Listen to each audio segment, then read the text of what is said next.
അസ്സലാമു അലൈക്കും വറഹ്മത്തുള്ളാഹി തആല വബറകാതുഹു.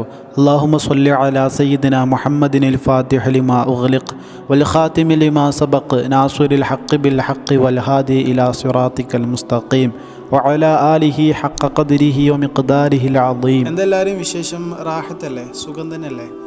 ഇൻഷാ അല്ലാഹ് ഈ ഒരു വീഡിയോയിലൂടെ നിങ്ങളുമായിട്ട് ഞാൻ ഷെയർ ചെയ്യുന്നത് നമ്മുടെ ലൈഫിൽ വളരെയധികം പ്രധാനപ്പെട്ടതും അതുപോലെ തന്നെ നമ്മൾ വളരെയധികം ശ്രദ്ധിക്കേണ്ടതുമായിട്ടുള്ള ഒരു കാര്യമാണ് കണ്ണേറ് എന്നുള്ളത്. നിങ്ങൾ തമ്പനയിൽ കണ്ടതുപോലെ, അതുപോലെ തന്നെ ക്യാപ്ഷൻ കണ്ടതുപോലെ തന്നെ ടൈറ്റിൽ കണ്ടതുപോലെ, കണ്ണേറ് എന്നുള്ളത് ശരിക്കും നമ്മൾ വളരെയധികം ശ്രദ്ധിക്കേണ്ട, വളരെയധികം ചികിത്സിക്കേണ്ട, വളരെയധികം കെയർഫുൾ ആവേണ്ട ഒരു കാര്യമാണ് കണ്ണേറ്. കാരണം ഈ കണ്ണേറ് മുഖാന്തരം നമുക്ക് ഉണ്ടാകാൻ പോകുന്ന നഷ്ടങ്ങൾ വളരെ വലുതാണ്.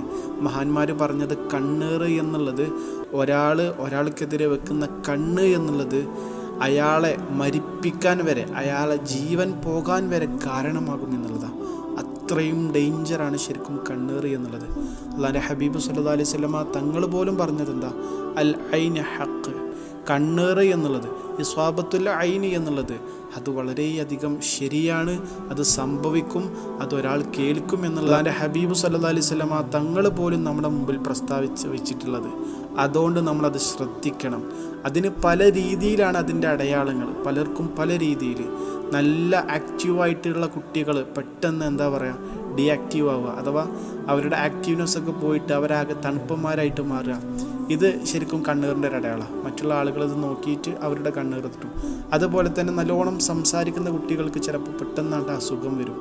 അതുപോലെ നല്ല ഉഷാറായിട്ട് പോയിരുന്ന ജോബ് അല്ലെങ്കിൽ നല്ല ഉഷാറായിട്ട് പോയിരുന്ന ബിസിനസ് പെട്ടെന്ന് ഡൗൺ ആവുക, അല്ലെങ്കിൽ നഷ്ടത്തിലേക്ക് വരിക, അല്ലെങ്കിൽ ആകെ കൊളാവുന്ന ഒരു സാഹചര്യം.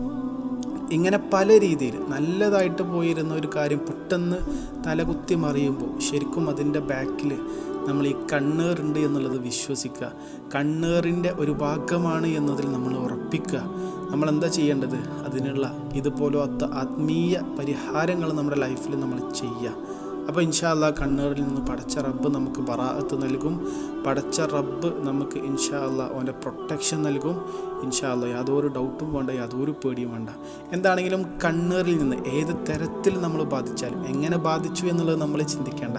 നമ്മുടെ ലൈഫിൽ 24 മണിക്കൂറിലെ ഏതെങ്കിലും ഒരു മിനിറ്റ് ഇതുപോലെയുള്ള ആത്മീയമായിട്ടുള്ള ഒറ്റമൂലികൾ ചൊല്ലാൻ വേണ്ടി, ചെയ്യാൻ വേണ്ടി നമ്മൾ സമയം കണ്ടെത്തുക. അപ്പോൾ ഇൻഷാ അല്ലാഹ് ഏത് തരത്തിലുള്ള ആരിൽ നിന്നുള്ള കണ്ണേറുകളാണെങ്കിലും അസൂയകളാണെങ്കിലും പടച്ച റബ്ബ് ഇതുപോലത്തെ ആത്മീയമായിട്ടുള്ള ഖുർആനിക മന്ത്രങ്ങൾ അല്ലെങ്കിൽ ഇസ്മുകൾ പോലത്തതിൻ്റെയൊക്കെ ബറക്കത്ത് കൊണ്ട് അതൊക്കെ തട്ടി നീക്കും.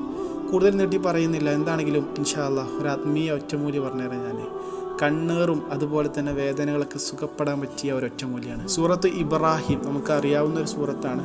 ഈ ഒരു സൂറത്തിലെ ഒരു ആയത്താണ് ഈ പറയാൻ പോകുന്നത്. ഏതായത്ത് അറിയോ? ബിസ്മില്ലാഹിർ റഹ്മാനിർ റഹീം. വമാ ലനാ അല്ലാ നതവക്കല അലല്ലാഹി വഖദ് ഹദാനാ സുബുലന വലനസ്ബിറന്ന അലാ മാ ആദൈതുമൂന വഅലല്ലാഹി ഫല്യതവക്കലിൽ മുതവക്കിലൂൻ. ഇതാണ് ആയത്ത്.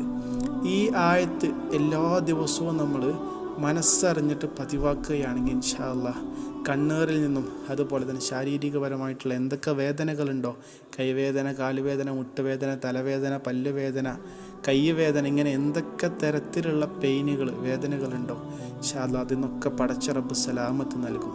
ആയത്ത് മനസ്സിലായെന്ന് വിശ്വസിക്കാണ്. സ്ക്രീനിൽ കാണാൻ സാധിക്കും. ഒരു തവണയെങ്കിലും എല്ലാ ദിവസവും നമ്മൾ പതിവാക്കുക എന്നുള്ളതാണ് നമ്മൾ ചെയ്യേണ്ടത്. ഇൻഷാ അല്ലാഹ് ഇതിൻ്റെ പ്രൊട്ടക്ഷൻ, ഇതിൻ്റെ ആ ഒരു കാവൽ പടച്ച റബ്ബ് നമുക്ക് തരും. വഫഖനല്ലാഹ്. അസ്സലാമു അലൈക്കും വറഹ്മത്തുള്ളാഹി.